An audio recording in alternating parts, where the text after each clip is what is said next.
கால்நடை திபனூர் பகுதியில் முந்தா நாள் இரவு ஒரு பொண்ணு 6.5 வயசு பொண்ணு காணாமல் போயிடுது. அவங்க பேரண்ட்ஸ் வந்து காவல்துறையில் கம்ப்ளைண்ட் பண்ணுறாங்க. அதுக்கப்புறம் அவங்க நைட் ஃபுல்லாக தேடி கண்டுபிடிக்க ட்ரை பண்ணாங்க. காலையில் விடிய காலை 4 மணி வரைக்கும் தேடி கண்டுபிடிச்சா அந்த பொண்ணை கண்டுபிடிக்க முடியல. அந்த பொண்ணு குடியிருக்கிற பகுதிக்கு பக்கத்திலே ஒரு சந்தில் அந்த பொண்ணை ஒரு துணி மூட்டையில் பொட்டலை மாட்டை கட்டி கொண்டு வந்து படுக்க வச்சுருக்கிறாங்க. இது வந்து 6.5 வயசு பொண்ணை யார் செஞ்ச எந்த குற்றவாளியாக இருந்தாலும் காவல்துறை உடனடியாக கண்டுபிடிச்சி அதுக்குரிய நடவடிக்கை எடுக்கணும். பொள்ளாச்சி சம்பவம் அங்கே தொட்டு இங்கே தொட்டு எங்கேயோ நடக்குது, நாங்கள் வேடிக்கை பார்த்தா கடைசியில் இப்போ எங்கள் ஊருக்குள்ளேயே வந்திருக்குது. அனைத்து கட்சி சார்பிலையும் இங்கே நின்று நாங்கள் போராடிட்டு இருக்கிறோம். சம்மந்தப்பட்ட குற்றவாளியை கட்டாயம் கைது செய்யணும். அது வரைக்கும் எங்களோட போராட்டம் வெவ்வேறு வடிவங்களில் தொடரும்னு கேட்டுக்கிறோங்க. தூக்கு போடணுங்க. இந்த மாதிரி எத்தனை பொண்ணுங்களுக்கு பாதிப்படைக்கூடாது, பச்சை குழந்தைக்கு எந்த இது வரக்கூடாது. எல்லாரும் பொட்டப்புள்ள வச்சிருக்கிறாங்க.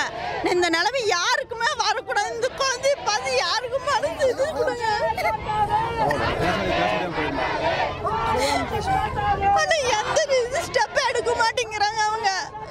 ஆனால் அப்புறம் பார்த்துக்கலாம்னு சொல்லி ஆனால் அவங்களை வந்து தூக்குல போடணும் இல்லையே. பொதுமக்களை எங்கள் கையில் ஒப்படைங்க வைங்கன்னு நாங்கள் பார்த்துக்குறோன்னு நாங்கள் சொல்கிறோம். ஆனால் அவங்க எந்த முடிவும் சொல்ல மாட்டேங்கிறாங்க. இதே எங்களோட கோரிக்கை. இது என் பெயர் வெங்கடேஷ். நாம் மார்க்சிஸ்ட் கட்சியினுடைய கிளை செயலாளராக உள்ளோம். பெண்களை தொட்டு இன்று இளம் பெண்களை தொட்டு இன்றைக்கு குழந்தைகள் வரைக்கும் வந்துட்டா சமூக விரோதி யாராக இருந்தாலும் உடனடியாக கண்டுபிடிச்சு அவனுக்கு தக்க நடவடிக்கை எடுக்கணும். தமிழக அரசாங்கம் கடுமையாக நடவடிக்கை எடுக்கணும். இதே நம்ம பெருநாய்க்குமலை ஒன்றியத்தில் இது 2வது குழந்தை, 4 வயது குழந்தையை கடந்த 3 மாதத்திற்கு முன்பாக ஒரு பள்ளியில் வித்யாவிகாஸ் பள்ளியினுடைய டிரைவரும் கண்டக்டரும் சேர்ந்து பாலியல் வல்லுறவு கொண்டு அந்த குழந்தையை பாதிக்கப்பட்டாங்க. அதே போல தான் இந்த சிறுமியை 2 நாள் தொலைவி இருக்கிறாங்க. நைட்டு முழுவதும் குழந்தையை காணோன்னு தொலைவும் போது விடிய காலையில் 6 மணிக்கு ஒரு டிஷர்ட்டில் சுற்றி போட்டிருக்கிறாங்க ரத்த காயத்தோட. அந்த குழந்தைக்கு என்ன தெரியும்? 6 வயது சிறுமிக்கு. இந்த தமிழக அரசுக்கு தேர்தல் தான் முக்கியமா? ஜனக உயிர் முக்கியம் இல்லையா? இந்த பகுதி ஏதோ ஒரு மூலையில் கோயம்புத்தூரில் மலையடிவாரத்தில் இருக்கக்கூடிய பன்னீர்மலை பகுதியில் உள்ள திப்பனூரில் மட்டும் நடந்ததல்ல, தமிழ்நாடு முழுவதும் நடந்து கொண்டிருக்கிறது. தயவு செய்து அரசாங்கம் கவனக்குறைவில்லாமல் உடனடியாக தலையீடு செய்ய வேண்டும் என்று கேட்டுக்கொண்டு கடுமையான தண்டனை வழங்கினால்தான் மீண்டும் இந்த பாலியல் வல்லுறவுகள் நடக்காமல் தடுக்கப்படும். தமிழக அரசுக்கு ஒரு வேண்டுகோள்.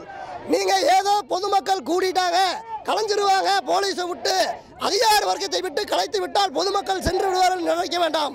தமிழ்நாடு முழுவதும் இந்த குழந்தை போல் ஏராளமான குழந்தைகள் பாதிக்கப்படுகிறார்கள். அனைத்து பகுதியிலும் மக்களை திரட்டி மிக பெரும் மாபெரும் போராட்டமாக மறியல் போராட்டங்கள் நடக்கும். இந்த 6 வயது குழந்தைக்கு என்ன ஒரு சம்பவம் நடந்திருக்குது?